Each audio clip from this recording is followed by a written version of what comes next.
Да, почнуваме со дебатниот дел од Брисел, го вклучуваме директно вице-премиерот за европски интеграции, господинот Бојан Маричик.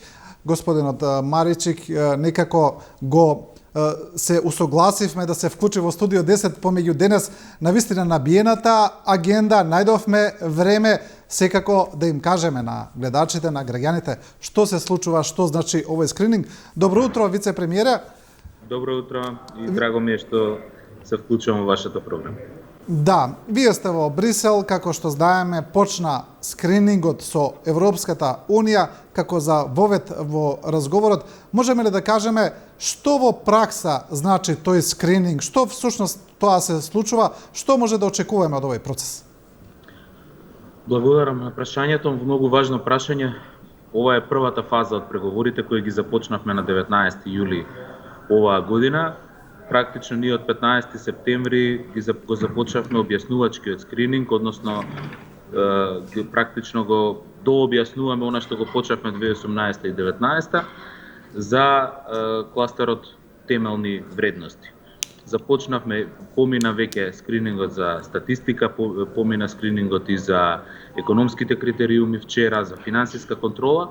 Продолжуваме од денес натаму, веќе утре имаме поглавје 24 правда, слобода и безбедност. Наредната недела имаме поглавје 23 многу важно поглавје правосудство и темелни права. Во оваа фаза до крајот на октомври практично нам ќе ни објаснуваат колегите од Европска комисија, нам и на делегацијата од Албанија, кои се се стандардите кои што ние треба да ги прифатиме и кои што треба да ги усогласиме во Северна Македонија за да станеме членка. Од ноември натаму започнува оној, да речам, по-сериозен дел кој што има повеќе тежина за нас, а тоа е билатералниот скрининг, каде што ние по таа структура што денес ни се презентира нам, по таа структура ќе треба ние да презентираме по наше видување колку сме усогласени и каде уште ни треба усогласување и за колку време сме подготвени да се усогласиме за да станеме членка на Европската Унија.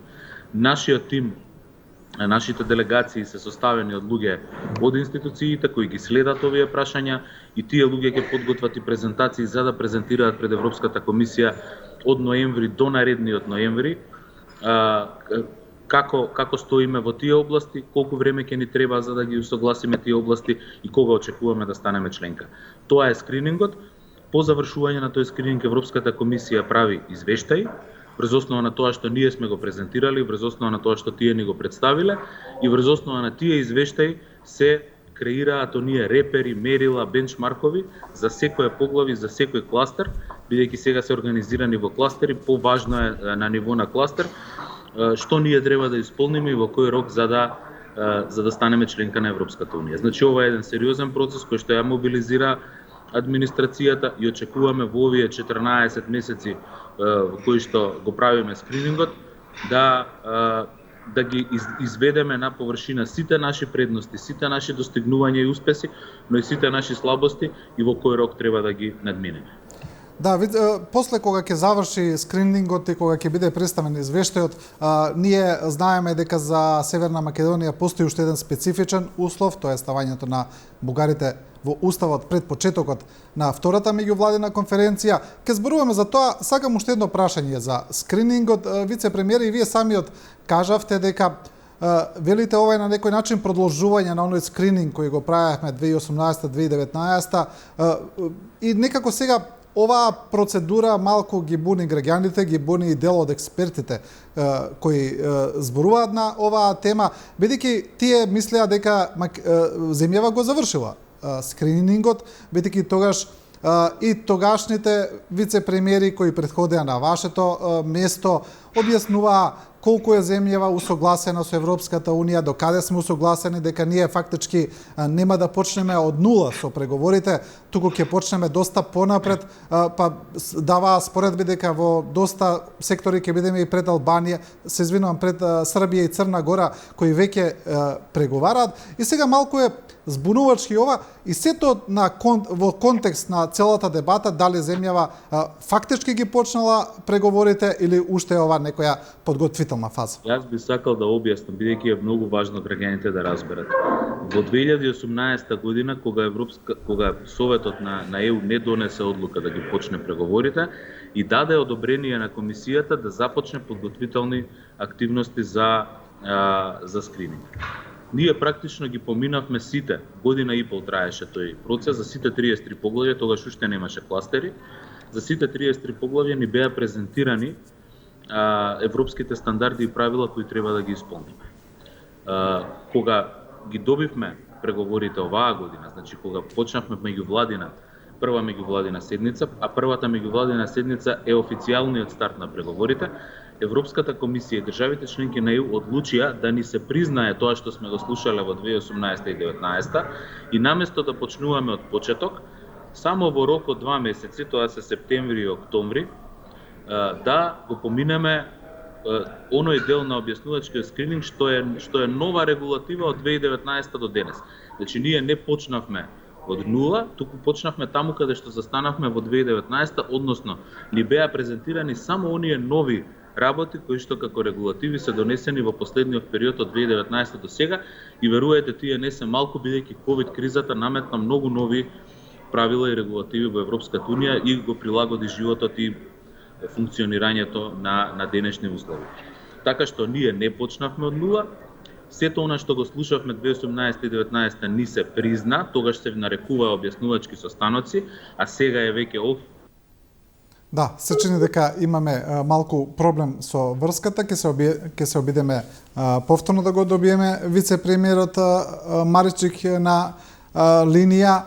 Тоа е проблем со интернетот, со врските, со Skype конекцијата. Се надевам дека набрзо ќе го имаме пак и ќе зборуваме и за продолжетокот на скринингот и за почетокот на преговорите. Одиме повторно со една кратка пауза и се враќаме со разговорот.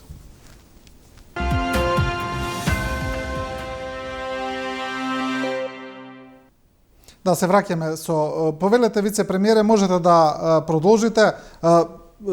Навистина е добра врската, супер е, не сецка, не ова што се прекина, но продолжите. Супер се слушам. Да, значи, не знам точно во која точка се прекина, но што сакав да го кажам е дека она што ние 2018 и 2019 го поминавме како објаснувачки состаноци, неофицијален скрининг, сега ни се призна како официјален скрининг, не почнавме од нула, туку ние се презентираат во овие 2 месеци, септември и октомври, оној дел од регулативата и стандардите што се донесени нови од 19-та наваму.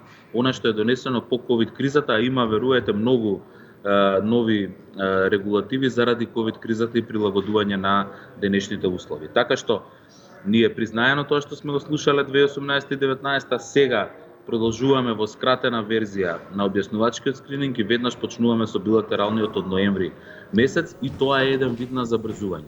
Преговорите се официјално почнати на 19 јули, скринингот е една база задолжителна на преговорите, тоа не е нешто ново смислено само за нас, туку постоело и за Србија и Црна Гора, и за Хрватска, и за сите други држави.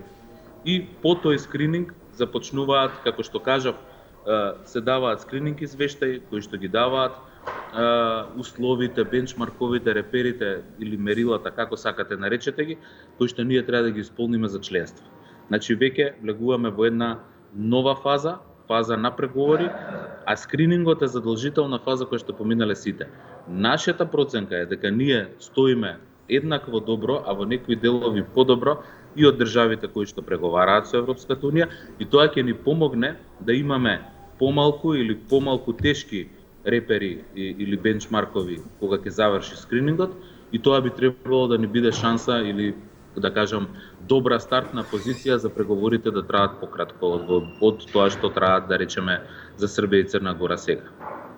Да, добро, секако за нас најголем предизвик за почеток на отварање на поглавијата ќе биде ставањето на бугарите во уставот. Знаеме дека кај нас опозицијата жестоко се противи на тоа, вела дека во никој случај нема да прифатат. Од друга страна, слушаме некои изјави од власта, например, како другиот вице-премиер Артан Груби вчера кажа дека има дел од пратениците на ВМРО ДПМН кои би гласале можеби за ова. Опозицијата жестоко го негира тоа, вела дека тоа не е точно. Како и да е, како ние ќе го пребродиме тој процес? Има ли некој план за создавање на можен консензус по ова прашање? Бидејќи јасно е дека без опозицијската ВМРО ДПМН дека е невозможно да се смени уставот. Видете, ние од прв ден подадовме рака и таа рака ќе остане подадена за опозицијата да има квалитетна вклученост во процесот на преговори. Јас еве и јавно го повикувам Александар Николовски како претседател на Националниот совет за европска интеграција, едно важно тело во целиот процес, да седнеме и да разговараме на кој начин тоа тело, а со тоа и опозицијата ќе имаат улога во овој процес. Затоа што ние во текот на скринингот ќе треба да утврдиме преговарачки позиции, тоа значи дека треба да се обврзаме за колку време можеме некои работи да ги прифатиме и да ги исполниме. Во тоа има улога и собранието и затоа е важно и опозицијата да биде вклучена. Јас верувам, убеден сум дека има во ВМРО ДПМН и пратеници и политичари кои што ја сваќаат тежината на овој процес, кои сваќаат дека овој процес е неповторлив и дека ние не треба самите да се закочиме себе по прифаќањето на францускиот предлог, односно по превземањето на обврската за внесување на бугарите, хрватите и црногорците во уставот. При тоа мислам дека содржински тоа не би требало да биде проблем и тоа го кажа и неколку политичари од ВМРО ДПМН дека не е проблем содржински да се внесат бугарите во уставот, бидејќи нашиот устав познава повеќе заедници и признавање на повеќе заедници со сите нивни права. Мислам дека консензусот за Европска унија и за нашето членство во Европска унија треба да се обнови и таа платформа за европски напредок или за европска Северна Македонија треба да се формира на таа основа. Ние можеме за многу други прашања да имаме разлики и логично е да имаме разлики. Меѓутоа да се блокираме самите себе на овој начин на вистина не би било фер кон граѓаните, не би било фер кон државата, бидејќи и онака доволно чекавме, и онака доволно бевме блокирани, и онака доволно пречки имавме и до сега.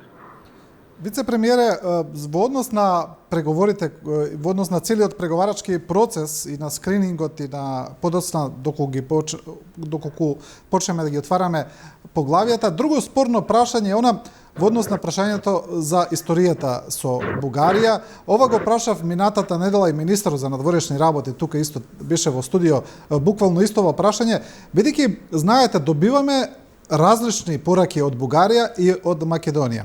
Македонската влада упорно тврди дека историјата не е критериум за напредок на земјава понатаму, дека така е, дека преговарачката рамка е таква, дека правилата на преговарање се такви, дека историјата не е дел од оние критериуми кои ќе решаваат дали земјава ќе оди напред, но добиваме сосема спротивни пораки од Бугарија и тоа константно.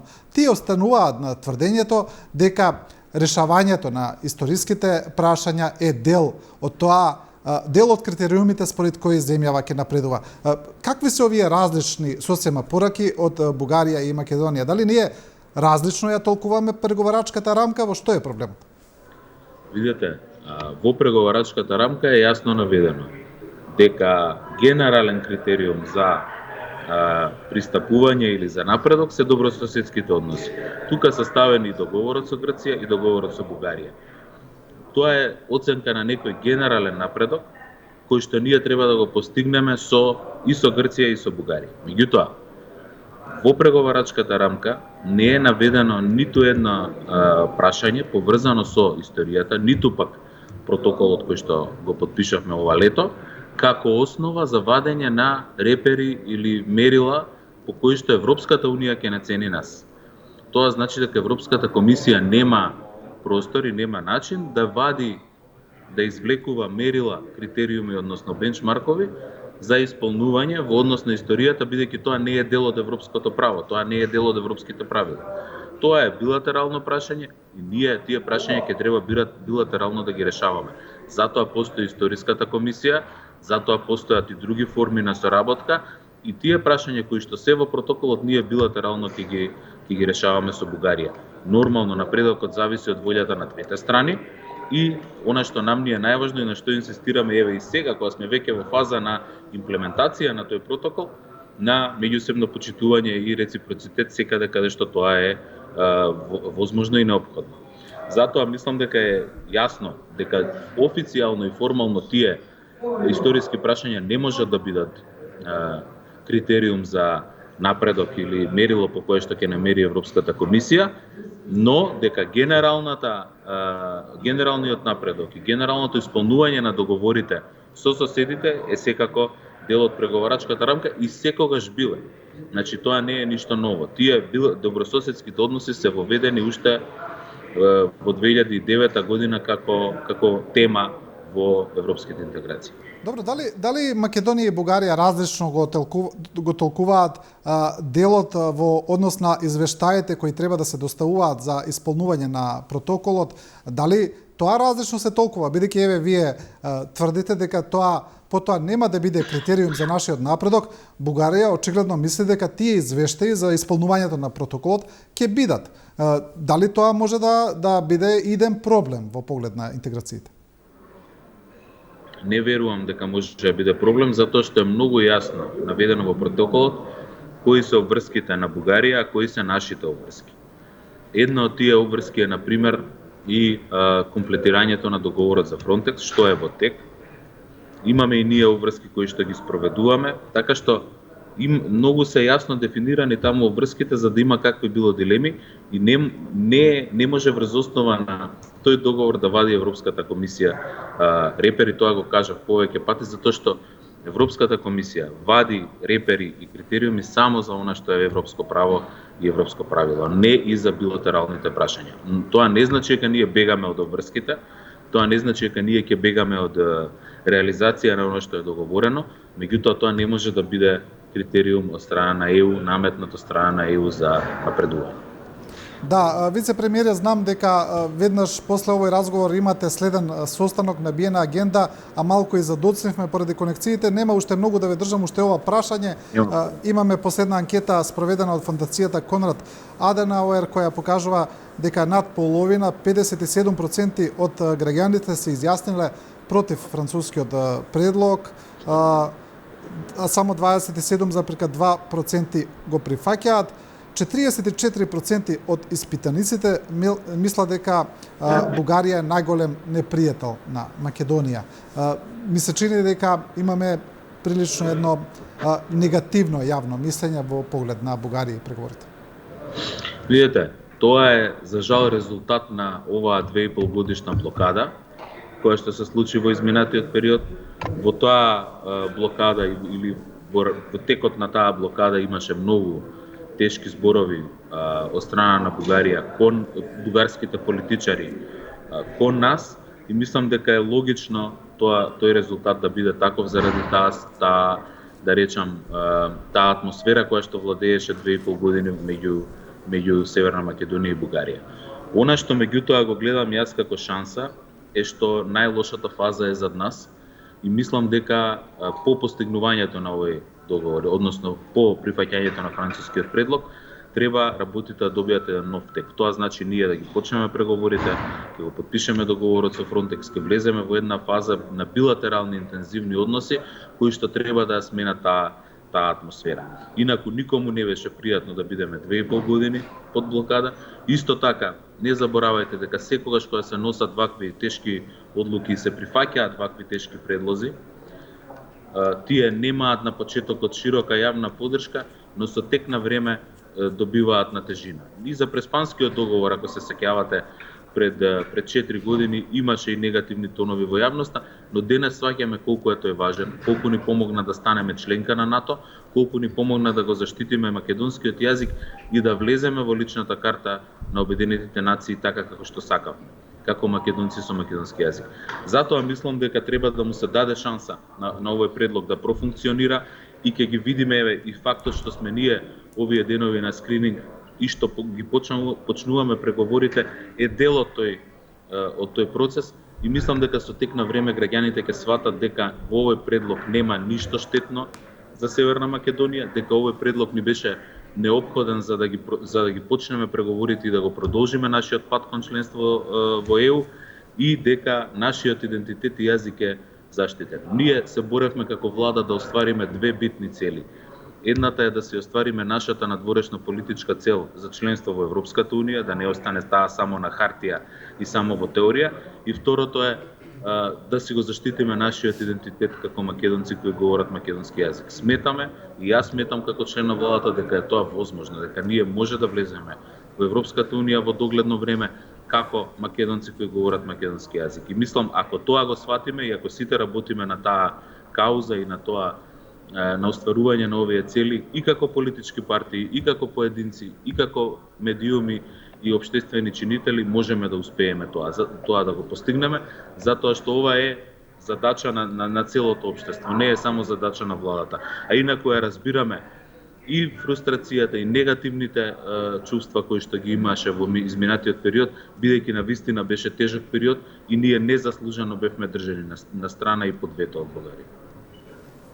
Да, ви благодарам за ова гостување, господине Маричик, и се надевам дека кога ќе имаме некои нови информации, некој следен апдейт, повторно ќе зборуваме.